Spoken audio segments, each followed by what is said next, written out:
To our talk today on physical therapy resumes. We had something a little bit more high-end planned for you today, but we had a little equipment malfunction in the end here, but we still have something great for you. I'll be giving you a lot of information about physical therapy resumes, the reason why you want to have one, I'm going to talk about the specific components that you want to have in a resume, and also I will give you a lot of information from the employer's perspective. I've reviewed thousands of resumes, and before being the person on the other end who was reviewing the resumes, I had the feeling of, or the thoughts, I really didn't understand the point or purpose of having resumes, but now that I have reviewed resumes, I do understand the point. So the first thing to know is resumes are very important. Let me talk about why resumes. When it comes to resumes and the hiring process, you have a hiring manager on the other end, and this is a person who has a job to do, and their sole job usually is not hiring. So most of the time, especially for physical therapy practices, if you're looking to work at a private practice or really anything like that, the person who's going to be reviewing your resume is likely either someone on the staff or the physical therapist owner of the practice. And that person likely doesn't have that much time. So why resumes? Well, because the employer wants to know very fast if this person who's applying for their job is even qualified. And if they're not, they want to move on to the next one so they can get on with the other things that they have planned for themselves during the day. Typically, employers in an area can receive a lot of resumes, so they're not spending a lot of time looking at resumes. So that's why it's very important to structure your resume specifically in the way that I describe later.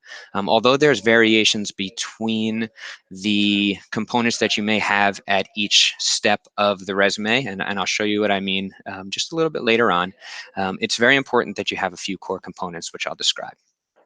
Now, what is a resume?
All right, can you hear me again?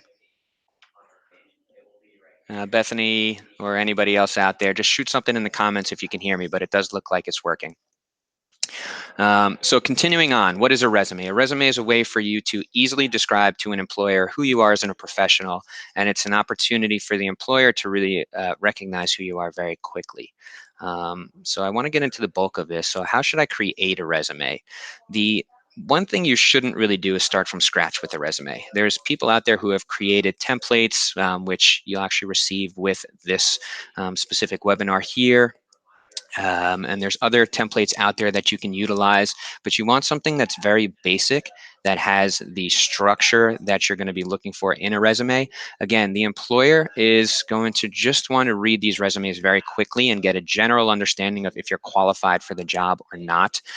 So I wouldn't recommend going with anything that's a super fancy template that's very artistic. If you're applying for a graphic design or a marketing job, maybe, but we're applying for physical therapy positions. So I would recommend finding a basic template, and I'll show you what one looks like later, and I'll show you about all the structured components that you'll want for your physical therapy resume.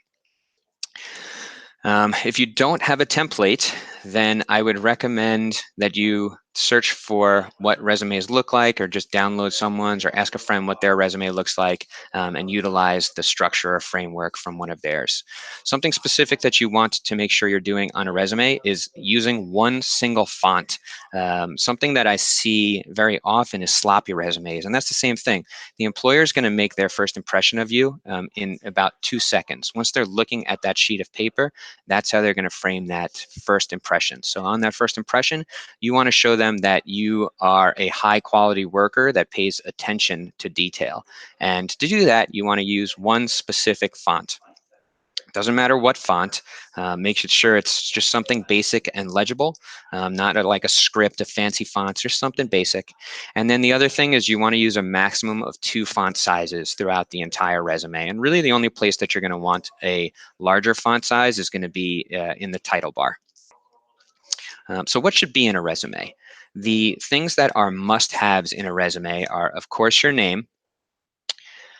You're going to want, some people say yes, some people say no, but I believe that you'll want a customized summary right at the top. And when I say customize, I mean you're going to want to mention the specific clinic that you're applying to, put their name in that customized summary. I always appreciate that when people put the name of our company when they're applying for positions, because that tells me they've at least taken that extra step to customize this for us. They're not just sending it bulk out to everybody. If you're going to have a generic summary in there, you may want to take it out. But if you're going to customize it and put the name of the practice that you're applying for, that's just that little extra. It's just like when you hear your own name, that resonates with you well. Same thing for the practice. When they see their name on the piece of paper, they know specifically that you are talking to them and you're sending that resume very, very specifically for them, and you're interested in their job. The next thing you're going to want on there is contact information. You want the employer to be able to get in touch with you. It's great to put your phone number and your email address on there. You'll also want to include your address as well. You don't have to put your exact street address if you don't want to, but it's nice when you're able to see that the candidate is actually located where your practice is, and that they're not going to have to be commuting, 2 hours to get there, because that's likely not going to be a good fit in the long run. Although there are some people out there who don't mind commuting 2 hours. I'm not that person, but it's for an employer that would be something that they'd want to see there as well. The next thing is licensure information. Now, if you're just graduating, you're going to want to put your expected licensure date, and you may also want to put the date that you're going to be taking the board exam as well. The expected date and the board exam are important for the employer so that they know that you're prepared to be able to work, and the when is important for them too, because they're going to want to be planning their patient caseloads for when you may be able to work, if they do so choose to go with you for that specific position. The other things you want in there are your work history and or your clinical experience. And when I say work history, I don't mean putting that you worked at McDonald's when you were 13 or 14 years old, but put the relevant work history for this physical therapy position specifically. So if the only relevant work history that you have is your clinical experience, put that clinical experience. And I'm going to show you what all this looks like in a moment. Now, taking things from the employer's perspective, what they want to see on this is just strictly if you are qualified and if you're paying attention to detail. So make sure that there's no typos in there. Typos are huge. Take that extra time, put that in that extra preparation to read through your resume. Have a friend read through your resume and make sure there are no typos in. Again, the format, just so that it looks very basic, clean, and it's formatted appropriately with bullet points and it's easy to read. That's what you're going to want to see. So I'm going to take you through what this looks like, and we're going to go through an example resume here. If you do have any questions, just ask them while we're going. I'm going to be focused on, but I'll also get to the questions as well. If I don't get to it immediately, I will get to your question shortly. Okay, so let me share my screen with you here. Let's pull up this resume, and I'm going to go piece by piece. We're going to build out this resume together. So the first part at the top here that you are going to have is your name.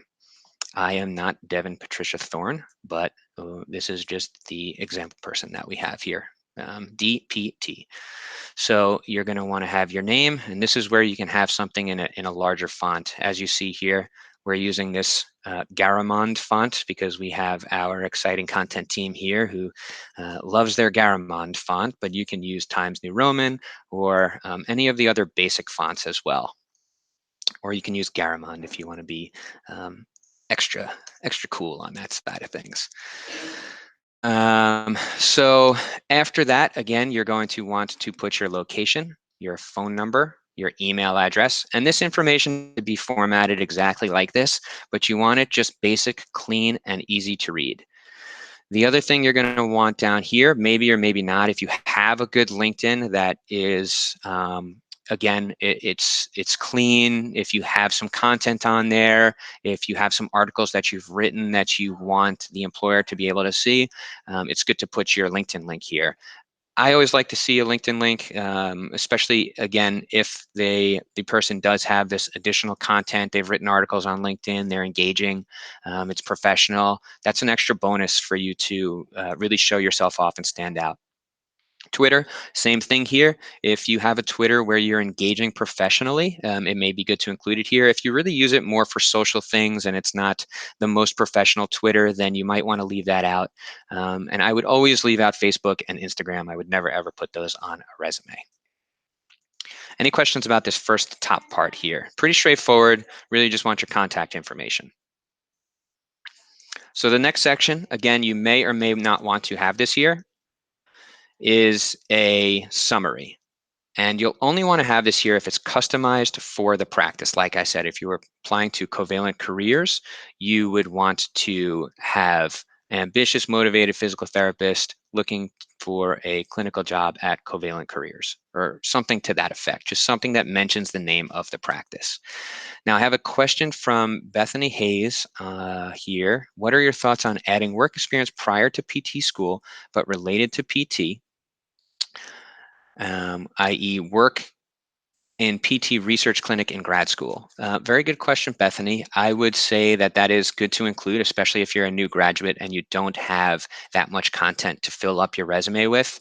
Employers will like to see you going above and beyond, and what that will say to someone is that you have a strong work ethic, that you were doing things that were moving you in the right direction towards your career, and you were thinking about those things. So yes, you can include those, but I would make sure that you're keeping the resume short and succinct. And if it's going to make your resume run over 3 pages, or I should say over 2 pages onto a third page, then definitely remove that. That would be the first thing I'd remove there. Bethany also asked, also research experience and publications related to PT. Yes, I can include those in a resume as well, but you'd want to have a different section for those things. And we'll go into those other sections in a little bit here. And Rosina asked, does the name and contact information need to be centered for clean formatting? The answer there is no, it does not need to be centered. It could be on the left side, it could be on the right side. Anything that's just clean and very easy to read. You'll find different resumes have different formatting, but just something that is super easy to read there. Also, if you are already licensed, I would put PT, DPT up here. If you're an SPT, I'd put SPT. I'd put the credential because then it's much, much easier for the employer to know that they're reading the resume of the right type of person. Nowadays, with all of the different resume websites, all of the different search sites, it's very, very easy for employers to get a lot of unqualified people who may be truck drivers, or they may be whatever, still in undergrad. A lot of people are applying for these physical therapy positions that are unqualified, and it makes it harder and harder for the employers to sort. So if you just have PT, DPT, or SPT, if you're still a student and you're applying for jobs right after your name there, that'll go a long way, and it'll get the employer's attention much, much faster. Because again, as an employer, you're going to be just reading through this resume in 2 seconds. And when I'm looking through resumes, I look at a resume for about 8 seconds maximum, and some resumes I look at for maybe 1.5 seconds if it looks sloppy and if it looks like something that I shouldn't read through. I know that maybe not be the best practices, but that's just the reality of what actually is going on. So next, again, right at the top, I would put licensure, and you can have this in a big section like this. You can do licensure small right here under your name. You can add your licensure here. That would be super easy. If you wanted to format this all justified left, you can have your licensure under the name and contact information there. In every single state that you're licensed is okay, but really all that's important is that you have licensure information for the state in which you're applying to that specific position. Certifications, you can have your certifications up here, and we also included certifications and additional coursework later. That goes along with also what you were asking about there, Bethany, with research experience and publications. That would go in later sections. I wouldn't put those up here, but I would put those in later sections. Relevant certifications. If you're applying for a hospital or something like that, you might want to put your CPR certification, the updated CPR, and the expiration date on that certification up here as well. So next is your clinical experience, either your work history again or your clinical experience, and you'll want to format it. So you see here, we're in that same 11 font. We just used capital letters up here, same 11 font throughout. I just wanted to show you that. You want to make it so it's very easily read, and you want to use these bulleted lists. Within each of the settings, you'll want to put the patient population that you worked with. So let's say you're applying for an outpatient job. They want to see that you have some outpatient experience. So you're going to want to put that, or orthopedic experience, I should say. So you're going to, or if it's an orthopedic outpatient clinic. So you'd want to put that work experience here, put the patient population. You can write all of these things. You do want to have some content here. You can put anything, something like utilized manual therapy techniques using the whatever the methods are. I'm drawing a blank on methods, or using McKenzie method for diagnosis and treatment of patients, whatever that might be. If there's something specific to the clinic, that your clinical rotation and different skills that you learned there, you can put that in these bullet points here. And then you'll want to list all of that relevant experience for as a physical therapist in your clinicals. And you'll also want to put the dates over here. And you'll want to start with the most recent and then go all the way down to as far back into the past as possible. Again, any questions, just ask as we go, or there'll be time to ask once I go through the whole thing here. So education and continuing education. Now, Bethany, you can, as opposed to going for continuing education here, I would always start with your education, your actual schooling first before I put continuing ed. But you can format it this way with your education under your continuing ed. But personally, I would put the education first, because again, if I am the employer reading through this resume, I want to see a few things very quickly. I want to see your name. I want to see that you are credentialed, and then I want to see when you graduated. And I'm going to get that information likely from your schooling. Where you went to school is not really as important to me. It's only important to me if, in the sense that if you went to school in, let's say, Florida and my clinic's in New York, I'll want to then double check. I'll probably scroll back up to the top like this and double check where you're located. Other employers may look through resumes differently, but I'm just kind of trying to let you into my mind here as to how I'd be reading this, so that you can have a better idea of why you want to structure your resume in a specific way and what type of content you want in your resume. So presentations. So this is where you can include those things like presentations or publications. You'll want to have that down here. And again, as you can see, this resume only runs 2 pages. You do not want to make it run more than 2 pages. If you have 30 different publications that you've done, choose the best few, or decide to use a smaller font. But Personally, I'd say just choose a few that are specifically relevant to that clinic and just make sure it doesn't run onto that third page. Again, I can't express how important that is, because if someone, it's very, very strange how employers think when they're reading resumes. If an employer sees a resume that's 3 pages, it's going to, oddly enough, discourage them from reading through the entire thing. Volunteering and skills. So you can put your volunteer experience. This is basically all supplemental information here, and you want to make it as relevant as possible. Do not put any irrelevant information in here. If you have like some sort of credential that has nothing to do with the human anatomy or physical therapy, or there's really no relation to physical therapy at all, I would not put that information in here, because honestly, it just becomes noise for the employer to sort through. And that's it. There's nothing else that you'll really want in this resume here. We have a question from Dhanshree Joshi. As a foreign trained PT, is there anything specific I should mention? As a foreign trained PT, what an employer is going to want to see is they're going to want to see your schooling, and then they're also going to want to see that you have done the required work to get your licensure in the United States and in the state that you are looking to work in. If you do require visa sponsorship or anything like that, they would also want to know that information. Or if you do already have sponsorship or things like that, you can include that on your resume, which is of course always helpful for the employer.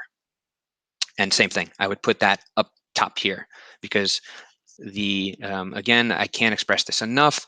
What an employer is really looking for is, do you have the minimum qualifications to do the job that they are hiring for? And if not, what their goal is to move on to the next resume that they have in the pile. I have another question here from Bethany. How important is it to add documentation systems you work with during clinicals? It's not really important at all. Documentation system could be taught within a few days. The employer is really not going to make a decision based on the documentation systems that you used. If you do need more content for the resume, you can put it in there. You can put it in this section right here under any of the practice settings that you worked at, the documentation system. But again, it's not a make or break, so it's not really that important at all.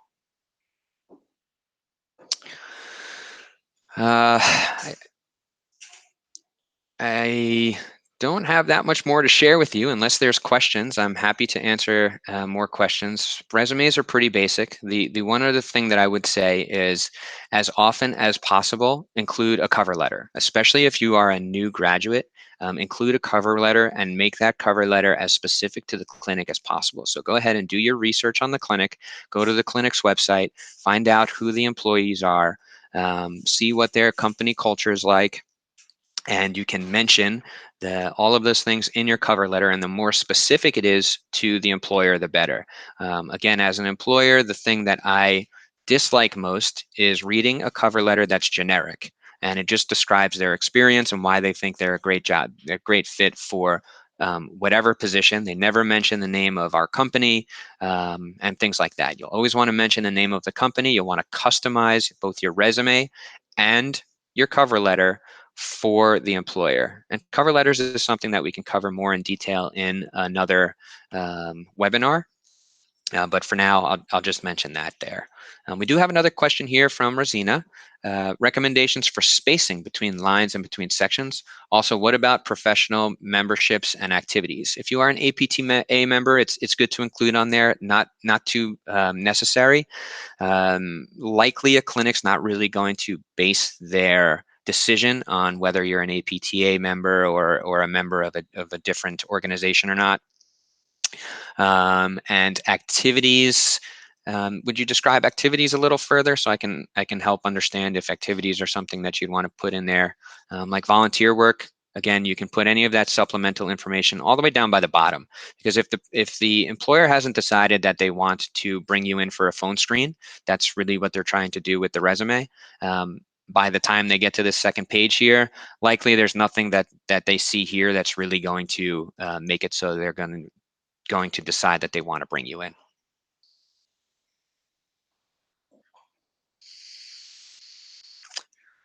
All right. Well, if there's no more questions here, I know this was short and sweet, but it is a topic on resumes, which which doesn't really take that long to go through the whole thing. If you haven't received this template, please reach out to us and let us know, and we can send you a copy of this template, which then you can customize. If you do have any specific questions for me, you can get me at Brett, Brett, at CovalentCareers.com, CovalentCareers. Careers. I do have a few more questions that are popping up here, so I will answer those before we cut out. But again, if you do have any specific questions or anything you want to ask me about resumes, applying for positions, whatever it might be, Brett, Brett, at CovalentCareers.com. Other questions here, Rosina, conferences attended, presentations, research. Conferences attended, I would leave out. That really doesn't tell the employer much about you or give you extra qualification that someone else doesn't have. Presentations and research, you can put down in this section, but don't make it overbearing where you've done 3,000 projects and you're listing them all here and it's running on to 2, 3, 4 pages. Just basic, make a couple presentations specific to, or it'd be better, I should say, if it's specific to the setting that you're working in. So for example, if you've done a presentation on something cardiopulm related and you are looking at a job that sees the majority cardiopulm patients, that would be really good. If you have something that is a pediatric presentation that you've done and you are applying for a geriatric job, that's probably not going to do too much for the employer there when they're making their decisions. Siana asked the question here, how would you include previous military experience if it's not exactly PT oriented? You don't necessarily need to include the experience if it's not PT oriented. If you do want to include something from military because you feel that it will describe you better as a person, I would put that more towards the end of your experience, probably like in a different sectioned off section over here, because you're going to want to keep this clinical experience in date format, just like that. So if you do want to have supplemental experience, something military related in this, just right under that, and that makes, again, make sure that you're not running onto a third page when you're doing that, you can put that there. But that's also a topic, Siana, that you can cover in your cover letter as opposed to in your resume. The resume I would use just to show the employer that you have the qualifications that are required for the position. Razina asked, in addition, you placed the education section third. Does it matter if it's first versus third in place of licensure? The things that are going to be important here are your name, contact information at the top. Again, you can do PT, DPT up here if you're a PT at that moment, licensed PT if you're licensed, or SPT after your name here if you are still a student. And that will just tell the employer that, hey, I'm in the right place reading this resume. When it comes to your education section, being, are you describing, if you're describing that, or asking if you can put your education up here, yes, you can definitely add your education up here because that's information that's very, very relevant. Or you educated in a program where now you can take the MPTE. If you have your license, though, the education becomes less important because the employer is going to know that you went to physical therapy school because you essentially need to go to physical therapy school to get the license. So the license information is more important. I would include that first. If I was reading through a PT resume hiring a physical therapist and I saw this licensure information, I would be much happier because now I know that I can either just look this up and make sure that they are who they say they are. That's very easy. They are still licensed in the state of New York. And then I know that they're qualified for the position and I'd likely bring them in for a phone screen at that time. Any last questions before we wrap up here? All right, great. So Let me just turn this off here. All right. Well, thank you everybody for joining me today. I hope this was helpful for you. If there's any other information that you want on resumes, we have great resources at covalentcareers.com/resources. Just search for resumes, search for cover letters for physical therapists. We have that all there for you. And again, if you want to connect with me, you can connect with me at Brett, BRETT, at covalentcareers.com. See ya.